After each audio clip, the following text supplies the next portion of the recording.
Hi, thanks so much for tuning in. Wonderful base gravy recipe coming right up. I know a lot of you already cook your curries using base gravy, and for sure you're bound to love North Indian flavours. So this recipe is for you. The ingredients to make this North Indian base gravy are really simple. I'll put all the ingredients and their quantities in the description of the video. I'm using a large karai, but any large pot will be sufficient. Heat the ghee up in the pot as that happens, and you'll see we've got some nice slushy ghee. We're going to use quite a generous amount of it, and we're going to start by frying off our onions, which I have chopped since showing you the ingredients, along with blending those fresh tomatoes. So we want to get a little bit of browning on those onions. That's been around 10 minutes. You want to make sure your onions cook evenly, so it helps to try and cut them all the same size as much as you can. If your pan runs dry, add ghee, or if you're a vegan, you'll be using veg oil. Now we're going to add ginger and garlic paste. So you can see all the steam is just the moisture of the ginger and garlic.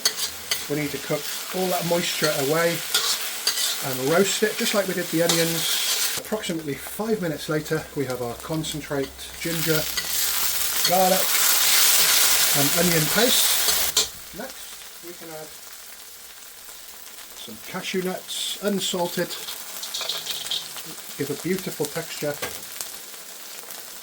to the sauce. And they need a little roasting as well. Really brings out the flavour.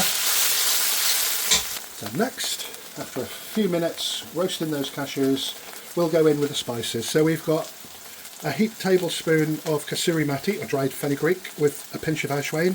We've got salt to taste. We've got 2 heaped tablespoons of coriander, a heaped tablespoon of Kashmiri chili powder, the same quantity of garam masala, turmeric and cumin, and a heaped teaspoon of fenugreek powder.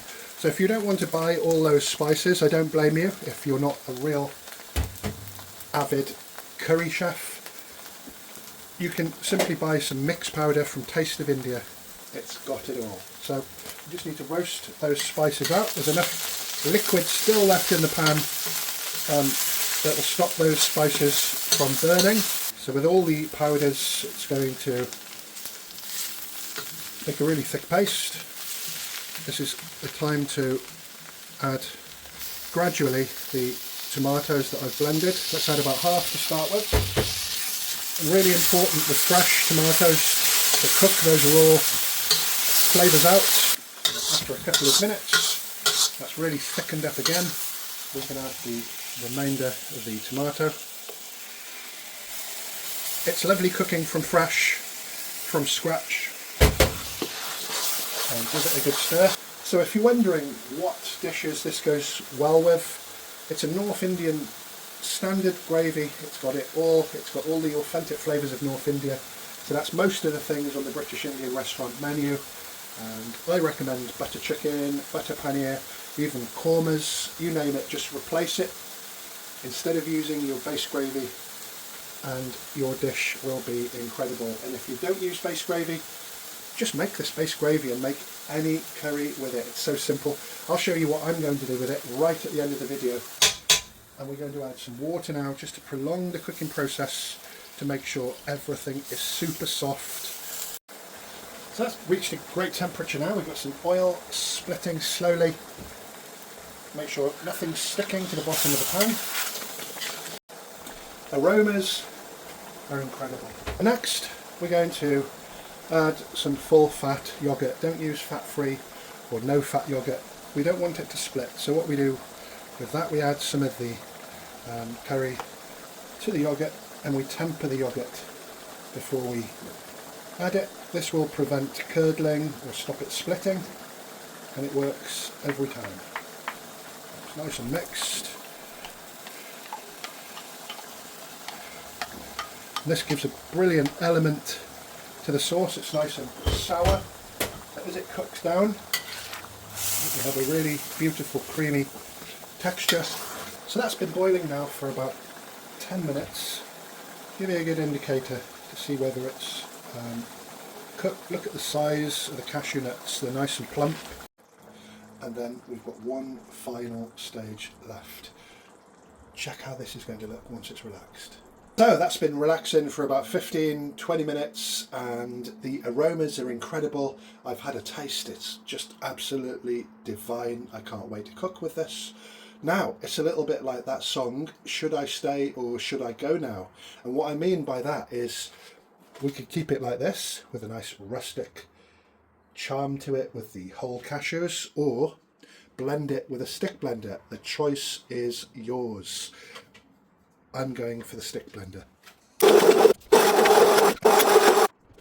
That is the space gravy, North Indian style, blended. You don't have to blend it. It would have been perfectly amazing without blending. The choice is yours. But I'm going to show you what I'm going to do with it.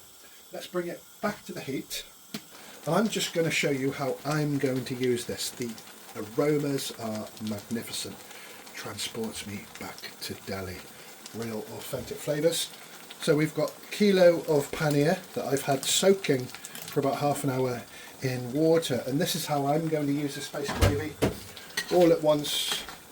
So you obviously don't have to do this.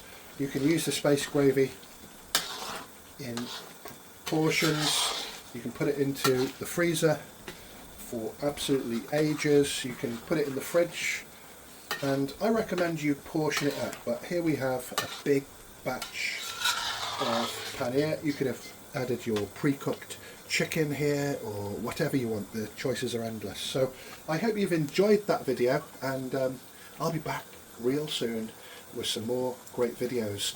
And a little bit of trivia, on the 5th of December my channel is 10 years old. Absolutely amazing. So thank you very much for all your support, your subscribing, your thumbs up, your comments. I really appreciate it, and I'm hoping to get more on this video. So see you really soon with some more videos. Hope you're all good out there. Take care. Beautiful.